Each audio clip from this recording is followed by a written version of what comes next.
तारकं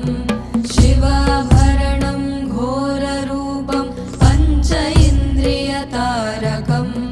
नित्यं जाग्रस्थिते निष्ठं नागनागम् आश्रयेऽहम्